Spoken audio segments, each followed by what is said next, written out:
Hello everyone, welcome to टीके maths academy. आइए आज हम लोग लॉगरिथम का जो लघुगणक का जो मेरा लेक्चर चला हुआ था उसका आज हम लोग पार्ट बी करते हैं, ठीक है ना। पिछले पार्ट ए में हम लोगों ने पढ़ा था कि लॉगरिथम का कंसेप्ट क्लियर किया था, उसके सवालों को मतलब जनरली डिफिनीसन पे आधारित क्वेश्चन को कुछ करे थे। आपको हम एक आध दो सवाल आपको अगर देखें तो हम आपसे देख करके प्रैक्टिस भी कर लेते हैं। लेकिन आज का बहुत ही इम्पोर्टेंट अहम टॉपिक पढ़ने वाले हैं, प्रॉपर्टीज ऑफ लॉगरिथम। जी हाँ, प्रॉपर्टीज ऑफ लॉगरिथम, जो आपको बहुत ही हेल्पफुल होने वाला है आपके कॉम्पिटिटिव के सवालों को बनाने के लिए। चाहे किसी भी तरह का सवाल हो, वो प्रॉपर्टीज की सहायता से आपको सेकेंडों में चुटकी बजाइए क्वेश्चन सब बनेंगे, ठीक है ना। तो प्रॉपर्टीज को बिल्कुल मिस नहीं कीजिएगा, शुरू से लेकर के अंत तक जरूर देखिएगा, ठीक है ना। ये आपका बिल्कुल ही बहुत हेल्पफुल होने वाला है। तो आइए हम शुरू करते हैं आपका properties of logarithm, that is logarithm का पार्ट बी, ठीक है ना। तो आइए हम शुरू करते हैं। आपको सबसे पहले पार्ट ए वाला कुछ सवालों को करा देते हैं। जैसे अगर सपोज कीजिए, अगर आपको लॉग आपको दे दिया जाए 16 है, आप बेस में अगर 2 है, तो बता दीजिए। जो आदमी पिछला लेक्चर देखे फट से, जी हाँ हाँ बिल्कुल सही जवाब, आप 4। क्यों? आपको जो आदमी आज न्यू है वो भी जान लीजिए कैसे होता है। यहाँ जो बेस दिया हुआ रहा है, यहाँ बेस में कितना है? 2 है। तो आप सोचिए 2 के पावर कितना करे कि 16 आ जाए। अब आपको लॉग आपको भी अब पता हो गई होगी, 2 के पावर कितना करे कि 16 आ जाए, तो 4 करने से 16 मिल जाती है ना। तो यानी आपका लॉग जो है सो इसका आंसर 4 हो गया। यानी 16 का लॉगरिथम, 16 का लघुगणक आधार 2 रहने पर वैल्यू कितना मिल गई? तो 4 मिल गई। क्यों मिल गई? क्योंकि 2 के पावर यहाँ अगर हम 4 करते हैं, 2 के पावर 4 करते हैं तो आंसर 16 आ जाएगा। मतलब जितना पावर होता है ना वही लघुगणक का मान होता है। क्या बताया हमने कि आधार का जो पावर देने से क्वेश्चन आ जाए वही आपका आंसर होता है, जो आदमी न्यू है, ठीक है ना। तो अब न्यू वालों को भी कंसेप्ट क्लियर हो गई। एक आध दो और प्रैक्टिस कर लेते हैं। बता दीजिए लॉग 81 बेस में 3 है, बता दीजिए।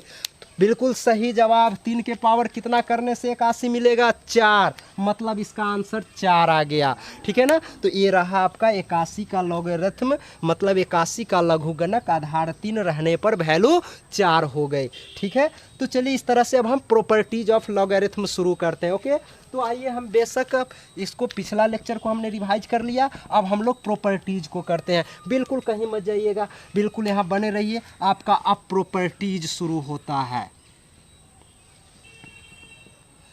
प्रॉपर्टीज ऑफ लघुगणक, आपको पता है कि आपको फर्स्ट प्रॉपर्टी आपको ध्यान रखना है कि लॉग बेस और यहाँ, यानी ये दोनों अगर सेम रहे, जितना बेस में रहे उतना ही का अगर लॉगरिथम पूछे तो याद रखिए वैल्यू 1 होगा, ठीक है ना। मतलब लॉग जिसका निकालना हो, ये दोनों अगर बेस और ये दोनों सेम मिल जाए तो आपका आंसर क्या मिलेगा? 1 मिलेगा। बिल्कुल हमेशा याद रखिएगा। दूसरा प्रॉपर्टीज, इस पर अगर एग्जाम्पल अगर चाहे तो देख लीजिए, हम साइड में नहीं एग्जाम्पल भी देते जाते हैं। आपका एग्जाम्पल याद रखिए, जैसे अगर हम पूछते लॉग 2, बोलिए क्या होगा? अगर आप डिफिनीशन से भी सोचिएगा तो 2 के पावर कितना दे कि 2 आ जाए तो 1 है ना।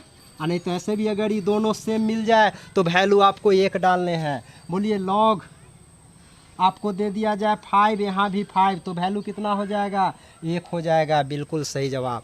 तो यहाँ पर याद रखिएगा कि आधार और लॉग जिसका निकालना हो, अगर ये दोनों सेम मिल जाए तो उसका वैल्यू आपको 1 डालना है। दूसरी बात, अगर आपको बेस में कुछ रहे, यहाँ मान लीजिए a रहे और यहाँ a के पावर n रहे, तो अगर ये दोनों सेम रहे तो ये जो पावर होगा वही आपका आंसर हो जाएगा, मतलब n हो जाएगा। क्या बोला हमने कि अगर बेस में a रहे और a के पावर n का लॉगरिथम पूछे तो आपका n आंसर हो जाएगा। ऐसे भी आपको पता है। जैसे मान लेते हैं एग्जांपल आपको दे देते हैं, यहाँ लॉग बेस 2 है, यहाँ 2 के पावर 3 कर देते हैं, तो यहाँ ये दोनों सेम मिल गया ना, तो ये जो पावर वाला है 3, आपका 3 आंसर हो जाएगा। देखिए बहुत ही मज़ा आएगा। ये सब प्रॉपर्टीज़ थोड़ा बहुत याद रखिएगा। लॉग का सवाल देखते हैं या बना देंगे। कंपटीशन में भी बहुत ही आसान इसी सब तरह के सवाल पूछे जाते हैं, ठीक है ना। अगर आपसे पूछ दिया जाए, यहाँ देख लीजिए लॉग 4, यहाँ 4 टू दी पावर 2 है, तो देखिए ये दोनों सेम मिल गया, तो ये पावर कितना है? 2, तो 2 आपका आंसर हो गया।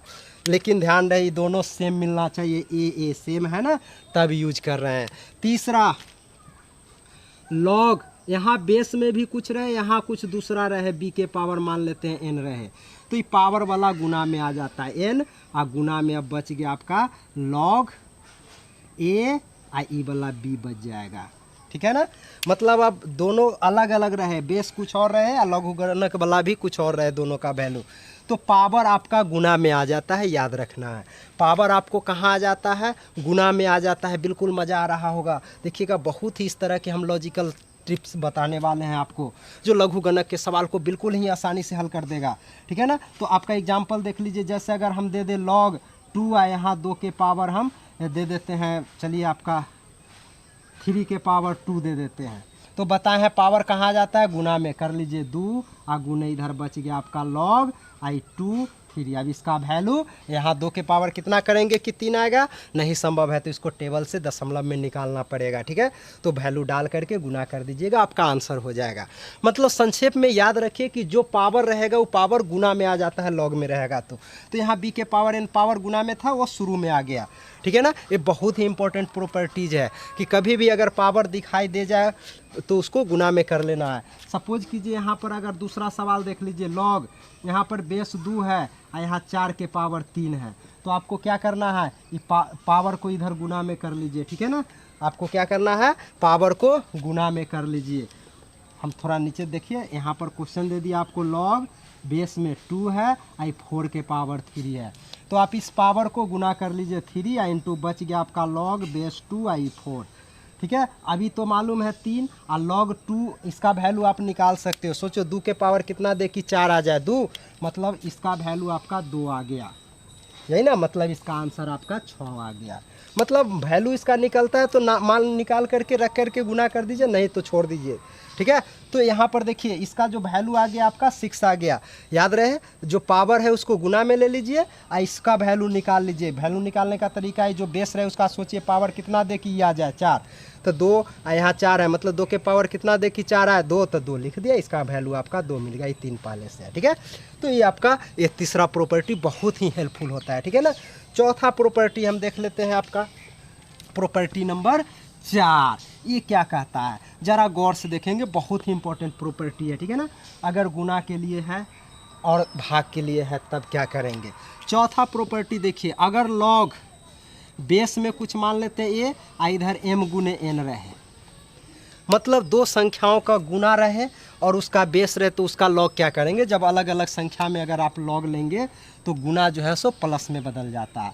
मतलब ये दोनों में जब लॉग आप लगाएंगे, बेस जो रहेगा वही दोनों में आएगा, और लॉग n और बेस a है तो ये बेस जो यहाँ रहेगा दोनों का बेस वही होगा, अलग अलग लगा दिए, एक बार m पर भी लॉग और n पर भी, तब ये जो गुना है यहाँ गुना नहीं रहेगा बल्कि अब प्लस हो जाएगा।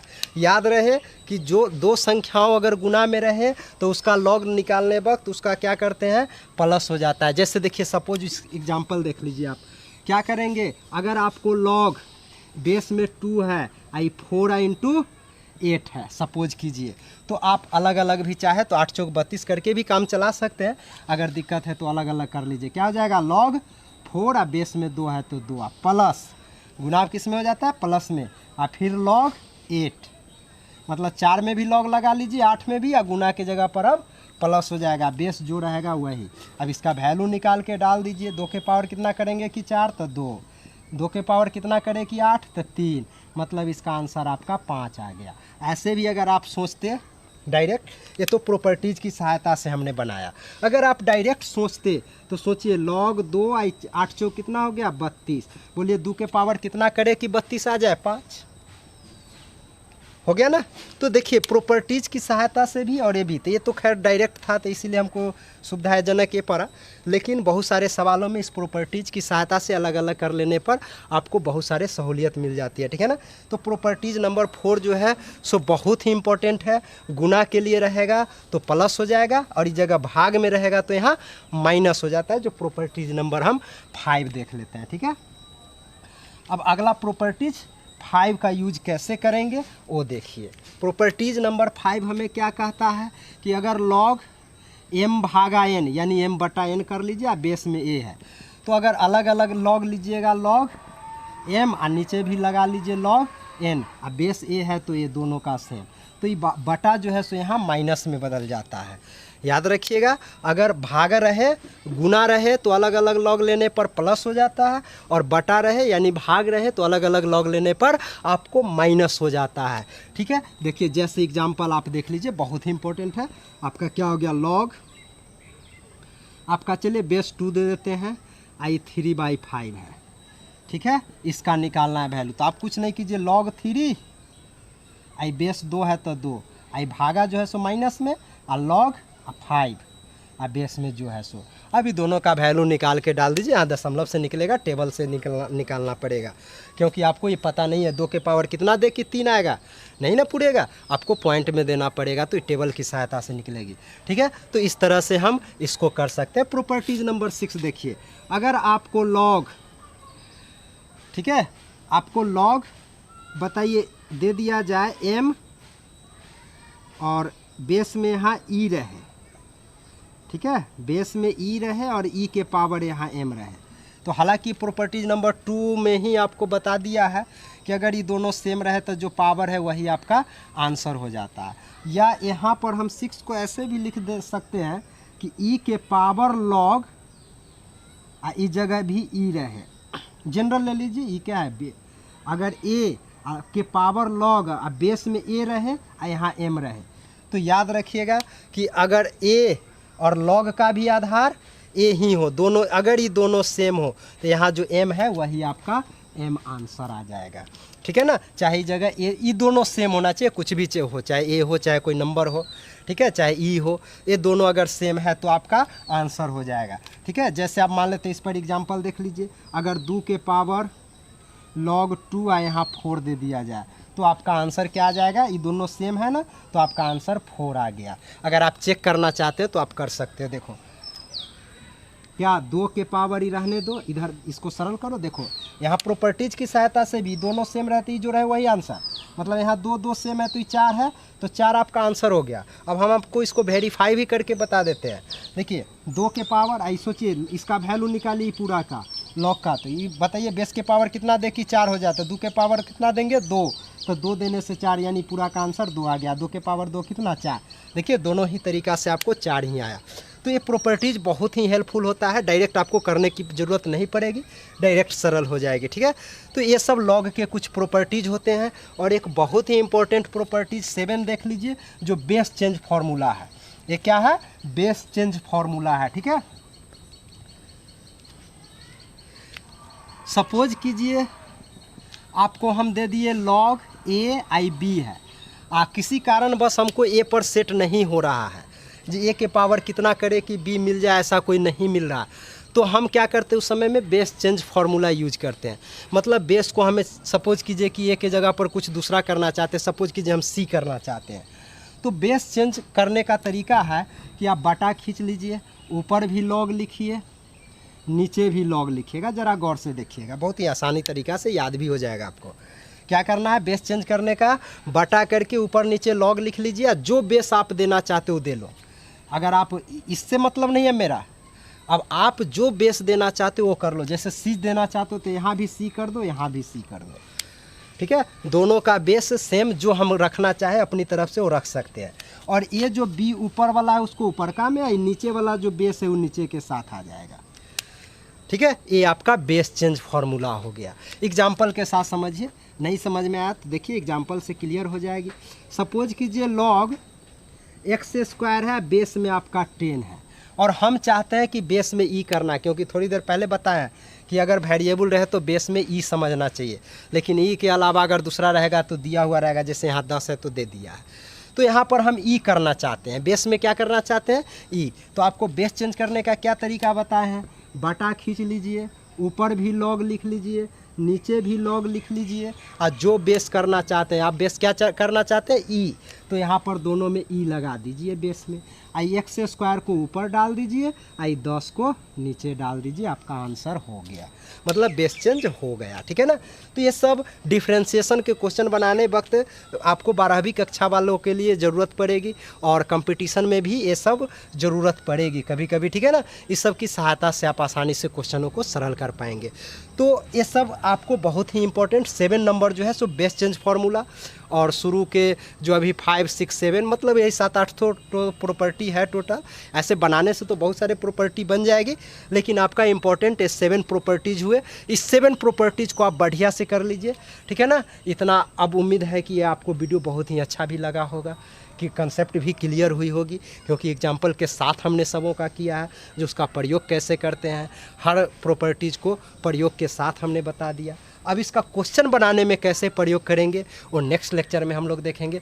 तब तक के हमें दीजिए इजाज़त और इंतज़ार कीजिए नेक्स्ट लेक्चर का, ठीक है ना। अगर आप न्यू हैं तो चैनल को सब्सक्राइब कर लीजिए ताकि आपको न्यू अपडेट्स मिल जाए, ठीक है ना। जैसे ही हम वीडियो डालेंगे आपको नोटिफिकेशन मिल जाएगी, बेल आइकन दबा दीजिएगा तभी तो, ठीक है ना। तो चलिए मिलते हैं नेक्स्ट लेक्चर में। Thanks for watching.